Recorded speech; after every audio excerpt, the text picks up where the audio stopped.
Hey guys, we have free online textbook. Just click the link on the description below and you can access our vocabulary list, exercises, and listen to Japanese people speaking Japanese words and sentences to help you learn Japanese fast and easily. It's free. もうすぐ冬ですね。そうですね。これから寒くなります。皆さん、おはようございます。おはようございます。先生、冬休みに何をしますか？そうですね。冬休みは温泉に行ったり、スノーボードをしたりしたいですね。それはいいですね。皆さんはスノーボードしたことがありますか？ありません。ぜひしてみたいです。じゃあ、一緒に行きませんか？はい、行きたいです。Hello, how are you guys? Welcome to Lesson 16 Grammar Explanation. And before proceeding to this video, please visit our YouTube channel and watch the vocabulary video so that you will understand the words that we will use for today's lesson. So, let's get started. So, these are our topics for today. We will learn the ta form of the verbs. Grammar point number 1, the verb ta form. The ta form of the verbs are the casual or the plain form for the verb mashta.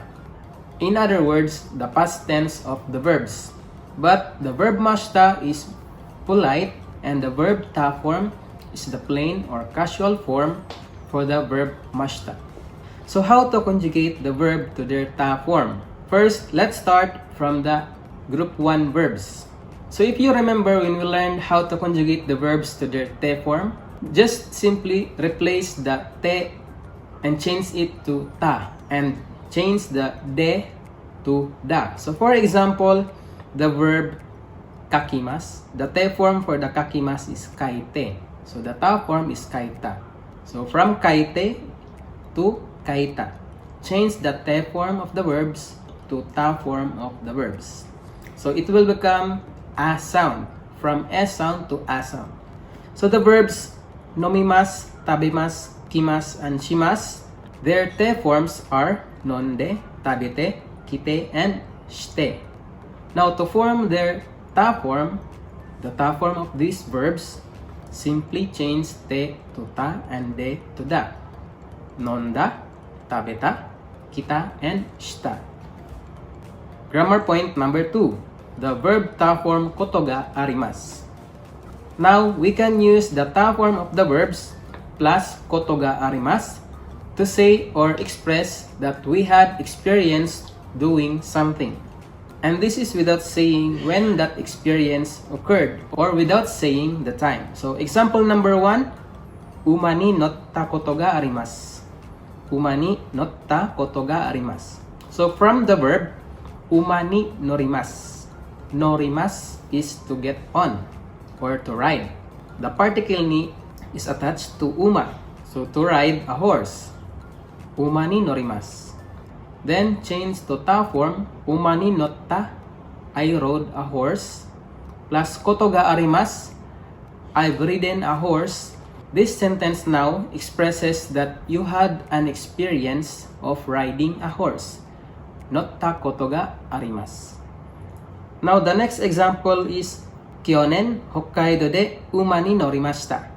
Kyonen, Hokkaido de uma ni norimashita.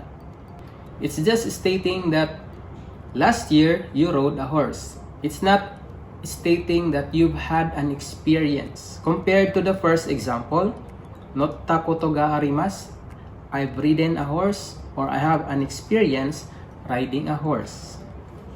So another example, Nihon ni ryoko shita koto ga arimasu.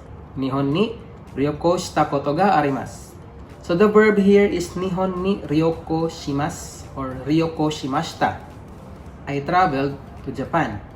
Now, to express that you had an experience in traveling to Japan, we will add koto ga arimasu. So, nihon ni ryoko shita koto ga arimasu.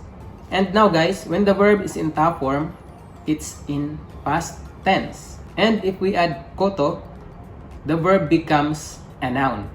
So noun ga arimasu. It will become noun ga arimasu. There is a noun.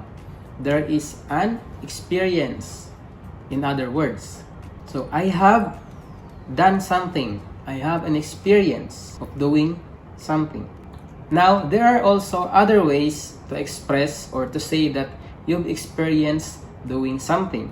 Like this example, Okinawa de skydiving go taiken shimashita.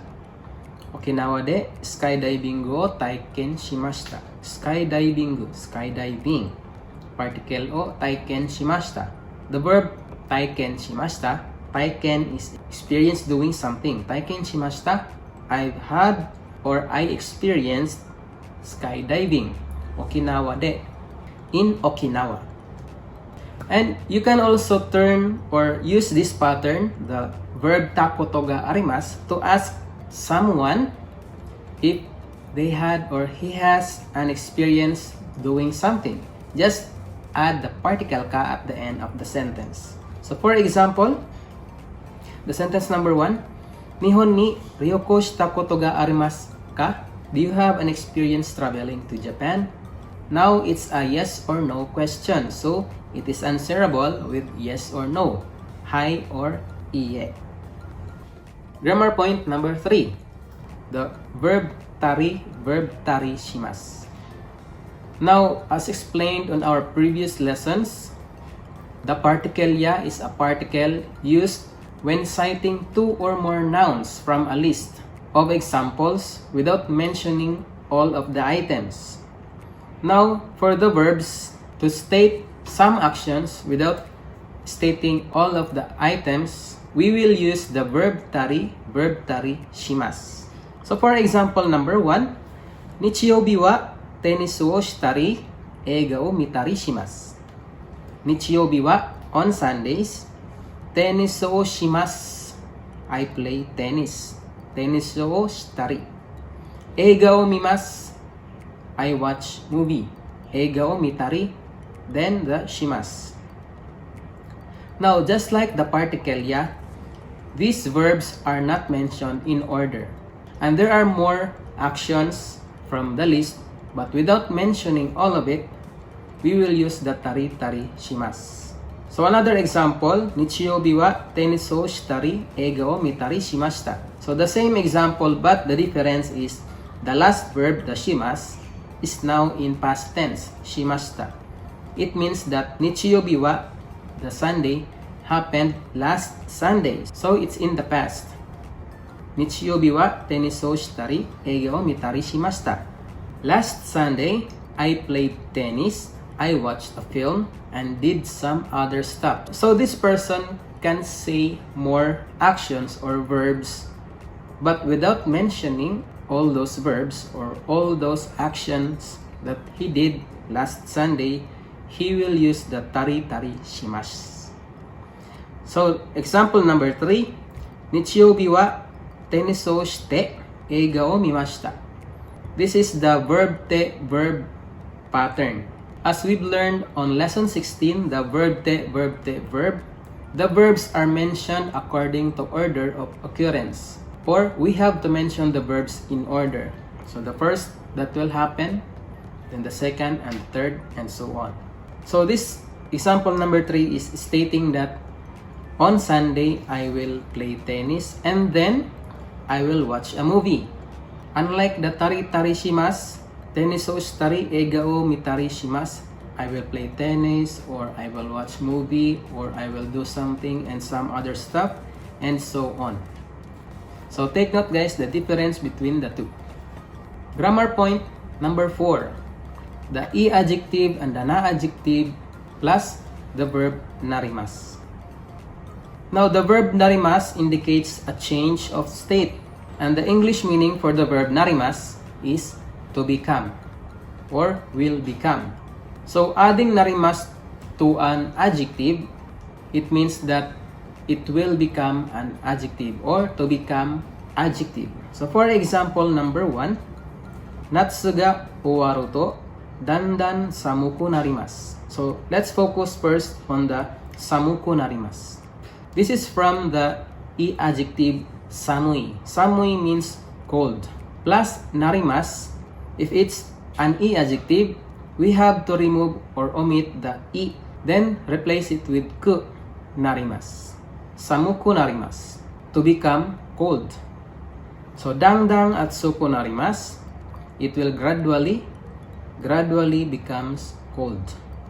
Natsu ga owaru to, this sentence pattern is, we will discuss this sentence on our previous lessons, but this sentence means if it becomes summer or when the summer comes.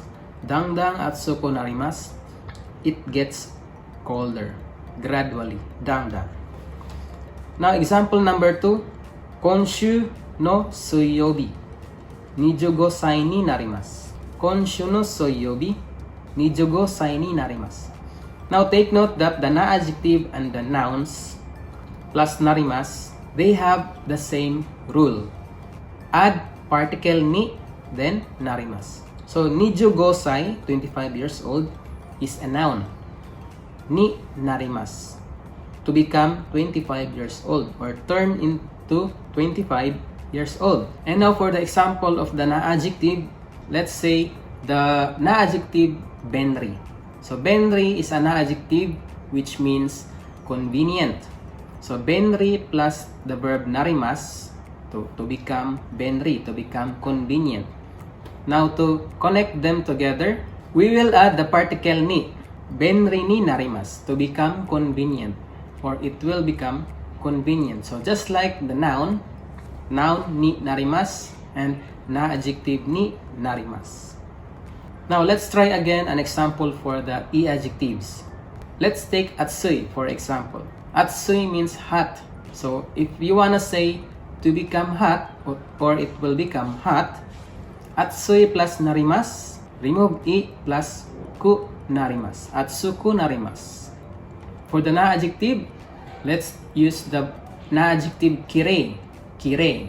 Kirei means beautiful or clean. So let's use kirei plus narimas.